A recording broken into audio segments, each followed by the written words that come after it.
Alright, today's video is about Black Myth Wukong, because Black Myth Wukong is now an avatar of the gaming culture war when it doesn't need to be, because a bunch of idiots really just want to yell at each other and gloss over the fact that this game is a very solid example of quality development, which we should all want more of, resulting in widespread popularity. Basically, both sides are idiots, and we, in the level-headed center of it all, because a lot of you watching this probably fall into that category, you're just quite a bit less vocal about these things, have to endure the idiocy of people on both sides of the political aisle about a topic where none of it even applies. Let's get to it. Black Myth Wukong is now one of the most popular video games ever. After reaching a concurrent Steam player count of over 2.4 million after launch, the game has already sold over 10 million copies. That number is only just getting started, by the way. I see this game realistically selling closer to 30 million copies over the next few months, and this is now the subject of review and commentary all over the online world, as it rightly should be.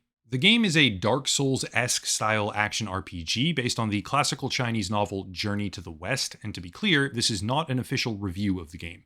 I'll do that eventually, I'm not finished with it yet, but before talking about what the game is or why you should play it, because you should, I wanted to weigh in on something that is supremely irritating to me, which is co-opting a popular subject, or product in this case, to push your own political narrative. Yes, I'm aware it's a very common thing that happens. Yes, I'm also aware most people, including myself, have done it unintentionally at times, without deliberately meaning to. But seeing what's happening right now with Black Myth Wukong and witnessing just how ridiculous the conversation has gotten, for the sake of, farming views and revenue, I wanted to spend some time discussing why pretty much all of it is wrong, and the people perpetrating it are unworthy of time or consideration by anyone. Let's start with the media. Pretty much all of this tracks back to one original article from IGN, where a writer named Rebecca Valentine talked about sexism in the offices of Game Science, which are the developers of the game, and used poorly translated quotes, which kind of didn't really support or demonstrate the narrative she was trying to spin. I'm not going to rehash all of it, it's not important for right now. There definitely are some recruitment posters out there with crude jokes and suggestive imagery, but the culture of an international game developer, when I don't even know a single person who works there, isn't really in my wheelhouse. I know a lot of people in the industry at places like CD Projekt Red or Ubisoft, but Game Science, I have absolutely no clue what's going on there culture-wise.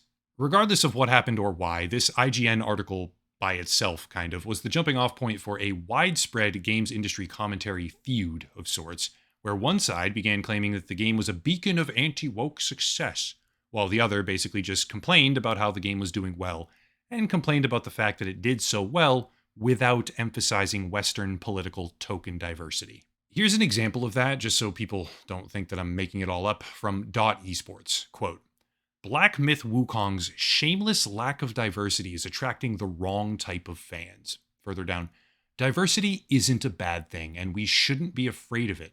Half the people on the planet are women. Around 10% of humans identify as LGBT+, according to a 2021 survey.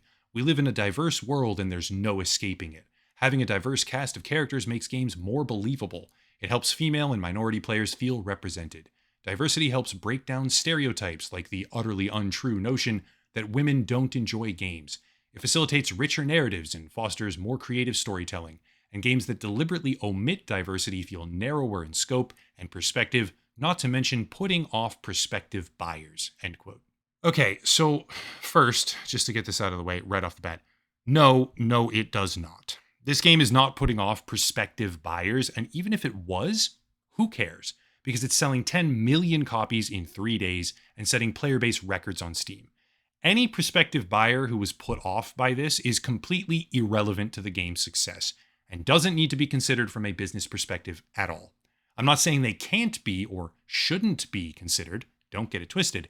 I'm saying that considering them is a complete afterthought that has no bearing on anything of consequence and cannot be spoken about as anything other than what it really is, which is inconsequential. That's just a fact. Second, while common statistics now often point to the fact that half of all gamers are women, if you break that down by genre, according to much more comprehensive data from Quantic Foundry, that is only true when talking about specifically Match 3 family/farming simulators, casual puzzles, or atmospheric exploration games, aka Candy Crush Farmville and The Sims. When you go down the list, action RPG is more like 1 in 5 players are women, and way down at the bottom for things like tactical shooters or sports games, It's 1 in 25 or 1 in 50. Again, that doesn't mean you shouldn't consider these groups, okay? Again, do not get it twisted. I don't want people deliberately misrepresenting my words here or quoting me out of context or things like that. I'm really sick of that happening. Anyway, I don't mean you shouldn't consider these groups, but they simply are not the main demographic playing, and thereby do not command some sort of disproportionate consideration. Let's read on. Quote, when a developer elects to only feature straight male characters, it sends a message that diversity isn't important, or worse, that it's a bad thing. This rallies toxic community members who share the same opinion, encouraging passionate gamers to go for each other's throats. Catalyzing a divide between gamers is terrible for the industry. We all share a common hobby, and we should stand together to make sure as many people can enjoy it as possible. The world is divisive enough. There are countless conflicts happening around us that lead to tragic losses of life every day. Gaming is an escape from the tumultuous world we live in. We shouldn't be carrying hate into what should be a safe space for everyone. And if reading this made you mad, I've got one thing to say: cry more. End quote. Okay, part of this is true, antagonistic, but true. We absolutely should be standing together in support of quality games. There most definitely are people using this game now to spread toxicity. And yes, there's worse things going on in the world around us where gaming is a wonderful escape from all that. However, attacking the game over lack of diversity serves no actual purpose, simply exacerbating a problem that the writer is themselves complaining about, because they decided that a fantasy setting with monkeys and lizards and undead stuff and other mythical creatures didn't have enough diversity in it, which is a joke at this point. Still, everyone watching this probably already knows that forced representation in video games is very often obnoxious. They probably already know that typical gaming media coverage is highly slanted, and they probably view journalistic sources to be activist in nature because the media apparatus that they work for has repeatedly proven that fact over the past 10 or so years. What they don't necessarily think about as much is just how idiotic the opposition has become, farming these topics for maximum revenue despite never actually saying anything true or adding anything of substance. I'm going to use begrudgingly 2 examples here by name because last time I talked about this stuff more generally, there were some, shall we say, misinterpretations of my words. The 2 examples for today are Grums, this guy, and Endymion TV, this guy. There's more out there. These are just 2 that happen to cross my personal social media feed, but here's the type of content I'm talking about. Quote by Grums. Cope and seething begins. Wukong is a gorgeous game that gets 9 out of 10 scores by reviewers.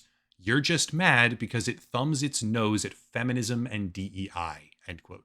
Or this podcast, where he was a guest, quote, Black Myth Wukong destroys the woke. Gaming journalists continue to lie, end quote. Switching over to Endymion, woke journalists demand Black Myth Wukong's success stop, plus IGN backlash erupts as feminists panic. Or even better, Black Myth Wukong has a higher player count in 4 hours than the last 9 woke games combined. Based gaming wins again, end quote. Yeah, this is the problem. Black Myth Wukong, while condemned for lack of diversity by one side of the political carnival, there's no better word to describe it, is simultaneously being held up as some sort of anti-woke beacon when precisely nothing about this entire situation has anything to do with that. For starters, over 92% of all reviews for the game on Steam are in simplified Chinese. To be clear, I'm not trying to diminish the importance or value of those reviews, but if you're talking about this game as if it's somehow a representation of the woke agenda losing, you are completely out of touch. This is one of the largest gaming projects ever out of China, utilizing a beloved piece of intellectual property with massive pre-existing interest and strong cultural ties. The reviews very obviously showcase that the supermajority of all players are Chinese, quite obviously playing this game because of what it is, where it comes from, and the story it tells, which has absolutely nothing to do with Western woke politics. One of the strongest indications that these grifters pretend to have is that an individual blogger on Weibo, which is basically Chinese Facebook, made an uncorroborated claim that the developers, to which he had no personal ties to, refused to be extorted by Sweet Baby Incorporated for millions of dollars, and then everybody ran with it, as if that was somehow a proven fact.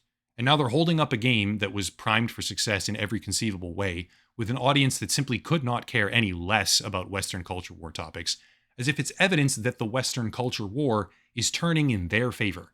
It's delusional. Another aspect of all this was the media guidelines, which probably seem like a stone cold indication that this game is deliberately subverting woke agendas, but when you actually understand anything about the world, the picture quite obviously changes. After the advanced copies of Black Myth Wukong got shipped out, it came out that the media guidelines were actually super strict, barring things like, quote, feminist propaganda, fetishization, and other content that instigates negative discourse, end quote. That obviously sounds like an adequate reason for the grifters to start doing victory laps, right? Sort of, on the surface. But the assumption ignores one critical thing, which is government policy, guys. Yeah, China is now pushing for women to remain at home and have more children, right, in a childbearing capacity, which might seem like it somehow aligns with the right wing grifter narrative on traditional values, which is rooted in something important, by the way. Traditional values have tremendous benefit to society as a whole in a lot of different ways. It's just that a pretty horrifying number of right leaning influencers these days are co opting that now for nothing other than personal financial gain with damaging impacts. But anyway, that's a whole separate video. You have to remember that China previously had a one child per household type of policy, all the way up until I think it was like 2015, which is now having severe ramifications for their entire economy. There's all sorts of programs being tested right now, like tax benefits or cash handouts, even to incentivize more children. But the thing we need to understand is that this is a government policy attempting to undo the damage that was done by their previous government policy when it comes to birth rates in the country. What we see is a Chinese-made game with pretty sizable significance in tow, where the media policy prevented all sorts of different discussions, just stuff that was not favorable to the CCP, including Western feminist propaganda, with big air quotes there, because those topics are at odds with an authoritarian government attempting to control the behavior of a population. You can celebrate that as some sort of anti-woke bombshell victory, but the reality is it has nothing at all to do with Western politics. Not a single thing at all. Black Myth Wukong is a beautiful game. It has fun mechanics, it has great level design, and it's an actual product, unlike the live service content we see most often lately. It's an upfront price tag, there's nothing else in the game for monetization, and it has an abundance of engaging boss battles with great pacing. The game is popular because the game is better than pretty much any other video game that's ever come out of China, period, and the result is millions of concurrent players.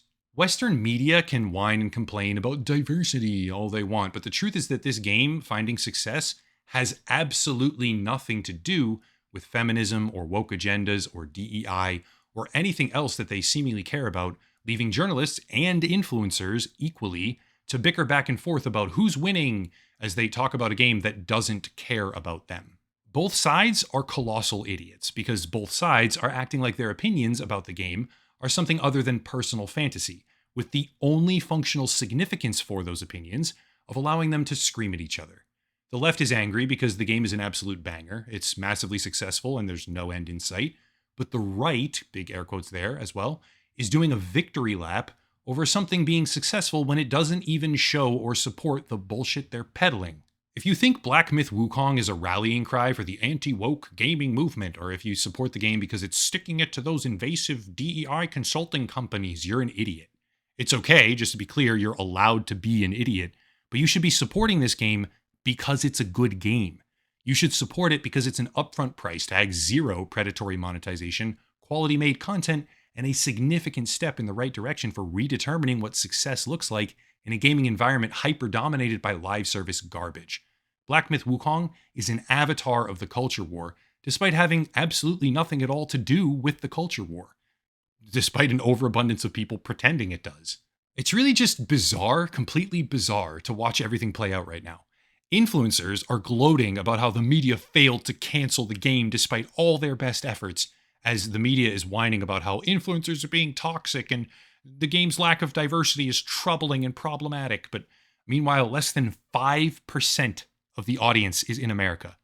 Look at things objectively. A high-budget, fantastically made Chinese game comes out, and millions upon millions of Chinese players start enjoying it, while across the ocean, over in the United States, a bunch of irrelevant morons start yelling at each other, right? Trying to use the game as some sort of demonstration about who's right about this broader culture stuff. It's a total joke. Anyway, full review of Black Myth Wukong is in the works right now. It's an incredible game, well worth checking out. I can say that with zero hesitation whatsoever, but that's it for right now. Links are down below to support memberships, a special VPN discount. Everybody could use one of those and more, but I'll cut it there and stop rambling. As always, thank you all for watching. Question everything and have a nice night.